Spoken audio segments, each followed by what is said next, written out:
Hello everyone, आज हम start करेंगे क्वेश्चन नंबर 3। क्वेश्चन नंबर 3 में क्या है, देखो, find the LCM and HCF by the prime factorization method. हमें अब की बार कितने डिजिट दे रखी है? 3 डिजिट दे रखी है। इनका क्या निकालना है? एलसीएम और एचसीएफ निकालना है। तो हम स्टार्टिंग करेंगे किससे? फर्स्ट क्वेश्चन से। इसमें क्या है? 3 डिजिट है। इनका क्या है? एलसीएम और एचसीएफ बाय प्राइम फैक्टराइजेशन। तो हम प्राइम फैक्टराइजेशन करेंगे पहले 12 का। 2 6 12, 2 3 6, 3 1 3। इसी तरह हम 15 का करेंगे। स्टार्टिंग में ये 2 से डिवाइड नहीं होता, किससे करेंगे? 3 से। 3 5 15, 5 1 5। अब करेंगे हम 21 से। ये 2 से तो डिवाइड नहीं होता, ये 3 से होता है। 3 7 21, 7 1 7। ठीक है। अब 12 के प्राइम फैक्टराइजेशन करेंगे हम 2 इंटू 2 इंटू 3। 15 के प्राइम फैक्टर लिख सकते हैं हम 3 इंटू 5। और 21 के हम लिखेंगे 3 इंटू 7। क्लियर हो गया इतना? अब हम निकालेंगे इनका एचसीएफ। एचसीएफ कैसे निकालते हैं? जो 3 डिजिट है तो तीनों में कॉमन होना चाहिए। अब तीनों में देखो, 2 इसमें है, इसमें नहीं है, इसमें भी नहीं है, तो 2 तो एचसीएफ में आ ही नहीं सकता। अब देखो 3 इसमें भी है, इसमें भी है और इसमें भी है, तो एचसीएफ क्या आ गया हमारा? 3। 3 के अलावा हमारे पास और कोई भी फैक्टर नहीं है जो इन तीनों में कॉमन हो, तो एचसीएफ क्या हो गया हमारा? 3 हो गया। एलसीएम क्या करते हैं? स्टार्टिंग में देखो 2 किस में है? सिर्फ इसी में है। अब कि एक में भी जो नंबर होगा ना एलसीएम में, वो सारे लिखे जाते हैं। और इसमें कितनी बार मल्टीप्लाई है? 2 टाइम्स, तो जितनी बार है उतनी बार ही लिखना है। अब क्या है? 3 इसमें भी एक बार है, इसमें भी एक बार है, इसमें भी एक बार है, तो 3 1 टाइम्स लिखेंगे। 5 इसमें देखो, इसके दोनों 2 आ चुके हैं, 3 आ चुका है, इसका 3 आ चुका है, 5। 3 तीनों में है तो एक बार ही लिखा जाएगा। इसमें भी एक बार है, इसमें भी एक बार है, इसमें भी एक बार है, तो एक बार ही आएगा। ठीक है। फिर 5 आ गया इंटू 7। देखो इनके अलावा कोई और प्राइम फैक्टर नहीं है, तो हमने सारे कवर कर लिए इसमें। ठीक है। तो 2 2 4, 4 3 12, 12 5 60 और 60 इंटू 7 कितना हो जाएगा? 420। तो ये क्या है हमारा? एचसीएफ आ गया 3 और एलसीएम क्या आ गया? 420। क्लियर हो गया ये क्वेश्चन? अब है हमारा सेकंड पार्ट। सेकंड पार्ट में क्या है? 17, 23 एंड 29। 3 नंबर दे रखे हैं इसमें भी। इसको भी किससे करना है? प्राइम फैक्टराइजेशन मेथड से करना है। अब देखो इसमें क्या है? 17 के प्राइम फैक्टर करेंगे। 17 खुद ही प्राइम नंबर है, तो सिर्फ ये 17 से ही डिवाइड हो सकता है। 17 1 17। फिर है 23 को हम किससे करेंगे? 23 से। 23 भी क्या है? प्राइम नंबर है। अगर 29 सिर्फ 29 से ही डिवाइड हो सकता है, तो 17 के फैक्टर क्या हो गए? 17 इंटू 1। 23 के फैक्टर क्या हो गए? 23 इंटू 1। और 29 के फैक्टर क्या हो गए? 29 इंटू 1। ठीक है, यही फैक्टर हो गए हमारे। अब हम देखेंगे एचसीएफ तीनों में कुछ भी सेम नहीं है। जिसमें कुछ भी सेम नहीं होता क्या होता है? 1। ठीक है। अगर मैं 1 यहाँ ना भी लिखूँ 1 मिनट के लिए, अब देखो तीनों में क्या कॉमन है? कुछ भी नहीं दिख रहा, लेकिन जहाँ कुछ नहीं होता वहाँ क्या होता है? 1 सबके मल्टीप्लिकेशन में होता है, तो एचसीएफ क्या आ जाएगा? 1 आ जाएगा। और एलसीएम क्या आ जाएगा? एलसीएम इसमें देखो एक ही फैक्टर है 17, इसमें भी एक ही फैक्टर है और इसमें भी एक ही फैक्टर है। इन तीनों की मल्टीप्लिकेशन का जो आंसर आएगा वो हमारा क्या होगा? वो हमारा एलसीएम होगा। ठीक है। अब है हमारा थर्ड पार्ट। इस क्वेश्चन के 3 ही पार्ट है। अब देखो थर्ड पार्ट क्या है हमारा? 8 9 25। पहले हम 8 के प्राइम फैक्टर करेंगे। 2 4 8, 2 2 4 और 2 1 2। हमें लास्ट में 1 लेके आना होता है। फिर 9, 3 3 9, 3 1 3। अब क्या है? 25 5 से करेंगे, ये हो गए प्राइम फैक्टर। अब 8 को हम लिखेंगे 2 इंटू 2 इंटू 2 और 9 को हम लिखेंगे 3 इंटू 3 और 25 को हम लिखेंगे 5 इंटू 5। अब इनको ऐसे भी लिख सकते हैं ना पावर की फॉर्म में, 2 रेज़ टू पावर 3। इसको लिख सकते हैं 3 रेज़ टू पावर 2 और इसको लिख सकते हैं हम 5 रेज़ टू पावर 2। ठीक है। अब देखो एचसीएफ क्या हो जाएगा? क्या इन तीनों में कुछ कॉमन है? इसमें सिर्फ 2 फैक्टर है, इसमें 3 3 है, इसमें 5 5 है। तीनों में कुछ भी कॉमन नहीं है, और जहाँ कुछ भी कॉमन नहीं होता वहाँ पे क्या कॉमन होता है? 1। तो HCF क्या आ जाएगा हमारा? 1 आ जाएगा। अब हम लेंगे LCM। LCM क्या हो जाएगा? LCM देखो, इसमें 2 कितने, एक इसी में है, 2 और किसी में नहीं है, तो इसमें कितनी बार है? 3 टाइम्स है, तो तीनों बार यहाँ पे लिखा जाएगा।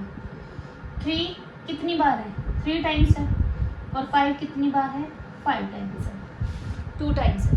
ठीक है, इन सब की जो मल्टीप्लिकेशन होगी, 2 2 ज़ा 4, 4 2 ज़ा 8, 8 3 ज़ा 24, 24 3 ज़ा 72, और 72 को 5 से मल्टीप्लाई करेंगे, 5 2 ज़ा 10, 7 5 ज़ा 35, 36, और 36 को 5 से करेंगे अगेन, क्योंकि ये 2 5 है ना, 16 30, और 5 3 ज़ा 15, 15 और 3 18, तो LCM क्या आ जाएगा हमारा? 18। अब ये है क्वेश्चन नंबर 3 हमारा क्वेश्चन नंबर 4। क्वेश्चन नंबर 4 में क्या है? Given that HCF of 306 and 657 is equal to 9। ये 2 नंबर है हमारे पास, इन दोनों नंबर का हमें HCF निकाल के क्या दे रखा है कि दोनों का HCF क्या आया है? 9। तो इन दोनों नंबर का हमें क्या फाइंड आउट करना है? LCM फाइंड आउट करना है। ठीक है, 2 नंबर्स हैं, कौन कौन से? ये और ये। इन दोनों का HCF निकाल के दे दिया क्या है? 9। तो इन्हीं दोनों का हमें LCM निकालना है। इसमें क्या हम फॉर्मूला लगाएंगे, इसमें हम प्राइम फैक्टराइजेशन नहीं करेंगे। फॉर्मूला क्या होता है? Product of to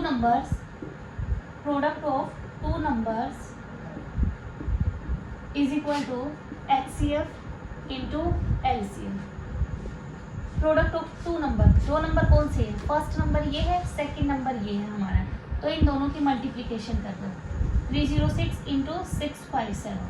product of 2 numbers is equal to HCF हमें निकाल के दे रखा है क्या? HCF की वैल्यू क्या है? 9, तो HCF की वैल्यू 9 पुट कर देंगे, इंटू LCM तो क्या है? हमें फाइंड आउट करना है। ठीक है, हमें LCM की वैल्यू फाइंड आउट करनी है, और LCM की वैल्यू फाइंड आउट करने के लिए देखो हमें इसके साथ जो है वो हटाना पड़ेगा। ये 9 मल्टीप्लाई में है, तो दूसरी तरफ आके क्या हो जाएगा? डिवाइड में हो जाएगा। तो 306 इंटू 657 डिवाइडेड बाई 9, ये किसके इक्वल आ गया? LCM की। अब इन्हें कट कर दो, कट करेंगे 3 से, 3 3 ज़ा 9, 3 1 ज़ा 3, 3 0 ज़ा 0, 3 2 ज़ा 6, फिर 3 से करेंगे, 3 3 ज़ा 9, 3 4 ज़ा 12। अब LCM क्या आ गया हमारा? LCM आ जाएगा 657 को किससे मल्टीप्लाई करेंगे? 34 से। अब इसे कम्प्लीटली मल्टीप्लाई कर लेना, ये तो आपको आता ही होगा। तो ये जो मल्टीप्लिकेशन के बाद आएगा ये आंसर आ जाएगा। Question number 6। Question number 5। Question number 5 में क्या है? Check whether 6 raise to power n can end with the digit 0। 6 की पावर कुछ भी है, हमारे पास n है। n क्या है? For any natural number n। अगर हम n की जगह कोई भी नेचुरल नंबर रख दें तो हमें ये बताना है क्या 6n की वैल्यू नेचुरल नंबर पुट करने के बाद, और जब हम उसे सॉल्व करेंगे, क्या उसका एंड पॉइंट यानी जो वंस प्लेस होता है वो क्या आएगा? वो 0 आना चाहिए। अब देखो, ध्यान से देखना इस क्वेश्चन को। 6 रेज़ टू पावर n है, और n की वैल्यू क्या है? For any natural number n। n की जगह क्या रखना है? नेचुरल नंबर पुट करने हैं। देखो n क्या होता है? नेचुरल नंबर क्या होते हैं? 1 2 3 4 5 6 ऐसे चलते हैं। अब n की जगह हम नेचुरल नंबर पुट करेंगे 1, 6 रेज़ टू पावर 1 हो गया। तो ये क्या आया? 6। क्या इसकी लास्ट डिजिट वंस प्लेस ही है, इसमें तो ये 0 आया नहीं है। फिर हम 6 की वैल्यू क्या पुट करेंगे? 2, 6 रेज़ टू पावर 2। क्या अब इनकी मल्टीप्लाई करेंगे, अब क्या आया? 36। तो क्या वंस प्लेस 0 आया? नहीं आया। अब हम n की जगह नेचुरल वैल्यू पुट करेंगे 3। ठीक है, 6 इंटू 6 इंटू 6, 6 6 जा 36 इंटू 6, इनकी मल्टीप्लाई करेंगे 6 6 जा 36। लास्ट में चाहे हम 6 की पावर 4 कर ले, 5 कर ले, 6 कर ले, 7 कर ले, n की जगह कोई भी नेचुरल नंबर पुट कर ले, तो हमारी लास्ट डिजिट क्या आएगी? हमेशा 6 ही आएगी। लेकिन इन्होंने पूछा है क्या यहाँ पे 0 आ सकता है? 0 कैसे आ सकता है? अगर हम यहाँ पे क्या कर लें, अगर 5 मल्टीप्लिकेशन में हो जाए, ठीक है, 5 6 जा 30, तो ही 0 आ सकता है। इसके अलावा हमारे पास पॉसिबिलिटी है नहीं कि इसकी जगह 0 आ जाए यूनिट प्लेस पे, वंस प्लेस पे। तो 5 आना चाहिए इसके प्राइम फैक्टर में। अब 6 के प्राइम फैक्टर करके देखो, क्या 6 के प्राइम फैक्टर जब हम करेंगे 2 इंटू 3 आएगा। क्या इसके प्राइम फैक्टर में 5 आया? नहीं आया। अगर प्राइम फैक्टर में 5 आता तो क्या होता, इसका यूनिट प्लेस यहाँ पे 0 हो जाता, ठीक है। जैसे ये हो जाता ना 2 इंटू 3 और इसकी पावर जैसे 1 करते, अगर इनके साथ 5 और हो जाता मान लो प्राइम फैक्टर में, फिर हम इसकी पावर करते नेचुरल नंबर, तो क्या होता है 10, 10 इंटू 30, 6 रेज टू पावर 2 करते। अगर इसके साथ 2 इंटू 3 की बजाय 5 भी आ जाता, ठीक है, फिर हम उसे सॉल्व करते, क्या आता 30 का स्क्वायर, क्या आता 900, ऐसे लास्ट में 0 आ जाता। ये पॉसिबिलिटी कब होती लास्ट में 0 आने की, जब 6 के प्राइम फैक्टर में 5 आ जाता है। लेकिन 6 के प्राइम फैक्टर में तो क्या है 2 और 3 है, इसके अलावा कुछ हो ही नहीं सकता, 5 तो आ ही नहीं सकता, और 5 नहीं आ सकता तो हमारे लास्ट में 0 नहीं आ सकती, ठीक है। तो इस क्वेश्चन का आंसर यही है कि n की जगह हम कोई भी नेचुरल नंबर पुट कर ले तो क्या होगा, उसमें 0 लास्ट में नहीं आएगा। सेम चीज़ लिखी हुई है यहाँ पे, ये देखो, ये मैंने समझाने के लिए लिखा था, ठीक है। अब देखो 6 raise to power n will end with 0, ये 6 की पावर n 0 से एंड हो सकती है कब, if 5 is one of the prime factor of 6, जब 5 6 का प्राइम फैक्टर होगा।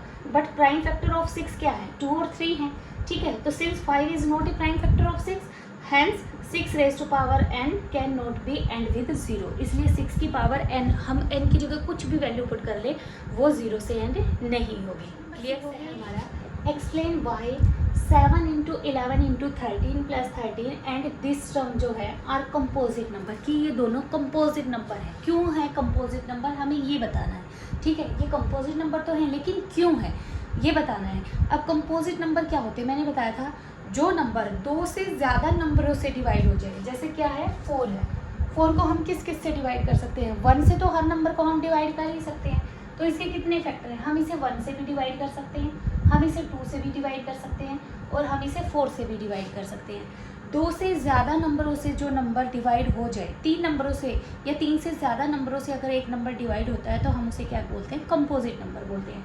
तो इन दोनों ये 2 क्वेश्चन है, इन दोनों में हम ये प्रूव कर देंगे कि ये 2 से ज़्यादा नंबरों से डिवाइड हो रही हैं, इसलिए ये दोनों क्या हैं, कंपोजिट नंबर है। तो पहले हम ये डिजिट लेके चलेंगे 7 इंटू 11 इंटू 13 प्लस 13। अब देखो ये एक टर्म है, ठीक है, प्लस का साइन आ गया, ये दूसरी टर्म है, क्लियर।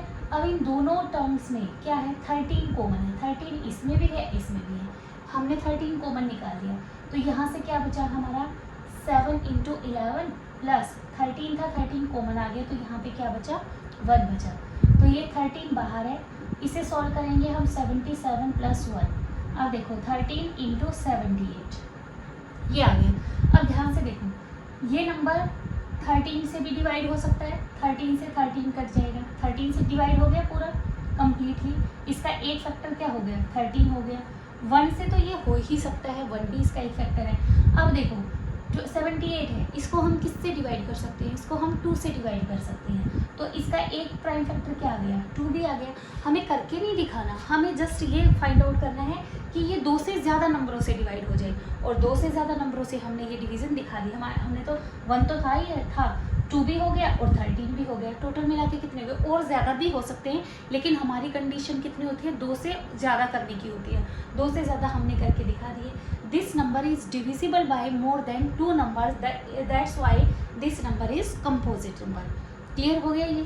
अब इसका सेकंड पार्ट भी बिल्कुल ऐसे ही करेंगे हम। सेकंड पार्ट में क्या है देखो 7 इंटू 6 इंटू 5, यहाँ तक एक टर्म है यहाँ तक, और यहाँ पे दूसरी टर्म है।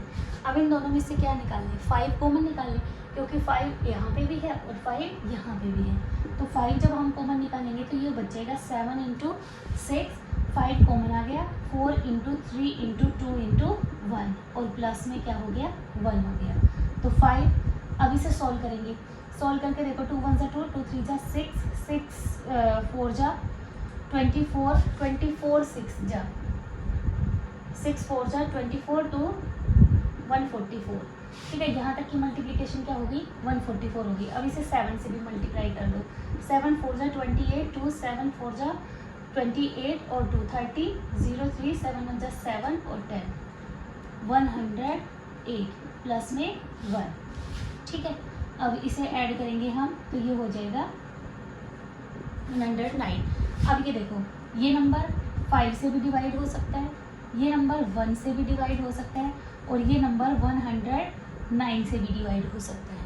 और भी नंबर मिल जाएंगे जिनसे ये डिवाइड होता है, लेकिन हमारी कंडीशन क्या होती है, 2 से ज़्यादा नंबरों से डिविजिबिलिटी दिखानी है। तो इस नंबर के भी कितने फैक्टर दिखा दिए हमने, 3 फैक्टर दिखा दिए। तो इसका मतलब क्या है, ये भी कैसा है, कंपोजिट नंबर है। अब इस एक्सरसाइज का लास्ट क्वेश्चन बचता है, नंबर 7, और ये इस एक्सरसाइज का लास्ट क्वेश्चन भी है। इस क्वेश्चन में क्या है, देखो, there is a circular path around a sports field. एक स्पोर्ट्स फील्ड है, उसके तरफ क्या है, एक सर्कुलर शेप का पाथ है, रास्ता है।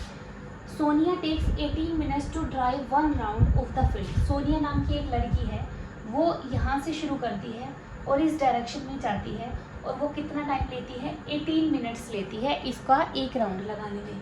वहीं पे क्या है, while Ravi takes 12 minutes for the same. और रवि नाम का एक लड़का है, वो इसी का चक्कर लगाने में कितना टाइम लेता है, 12 मिनट लेता है।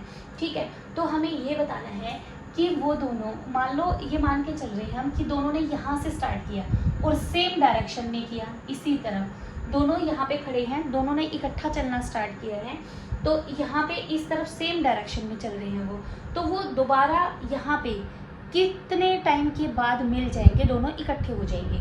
अब देखो, लड़का तो कितना टाइम लगा रहा है, 12 मिनट, और वो कितना लगा रही है, 18 मिनट। तो लड़के की स्पीड जो है फास्ट है, लड़का तो क्या है, यहाँ से चलेगा और यहाँ पहले चला जाएगा, पहले पहुँच जाएगा, वो जाके खड़ा हो जाएगा। उसके बाद कौन आएगी, सोनिया आएगी। कितनी मिनट बाद, 6 मिनट बाद आएगी वो। ठीक है, तो ये बताना है वो कितने टाइम के बाद यहाँ पे मिल जाएंगे। ठीक है, क्लियर है।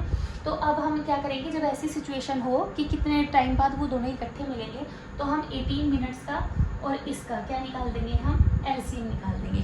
एलसीएम देखो, इकट्ठा भी निकल सकता है और अलग अलग प्राइम फैक्टराइजेशन करके भी निकाल सकते हैं। हम इकट्ठा निकाल लेंगे। 2 9 18, 2 6 12। अब 2 से 2 9, ये 9 एज इट इज, 2 3 6, 3 3 9, 3 1 3 और 3 1 3। ठीक है, अब देखो एलसीएम क्या आ गया, एलसीएम 2 इंटू 2 इंटू 3 इंटू 3, 3 3 9, 9 2 18, 18 2 36, यानी 36 मिनट लगेंगे उसे यहाँ से आने में। 6 मिनट का गैप था ना, उनके चलने में 6 मिनट का गैप है, सिर्फ चलने में। तो इतना टाइम जब वो करेंगे, 36 मिनट के बाद क्या है, वो आपस में यहाँ पे इकट्ठे हो जाएंगे। क्लियर हो गया। अब ये एक्सरसाइज हमारी कंप्लीट हो गई है। I hope you like the video. Thank you very much.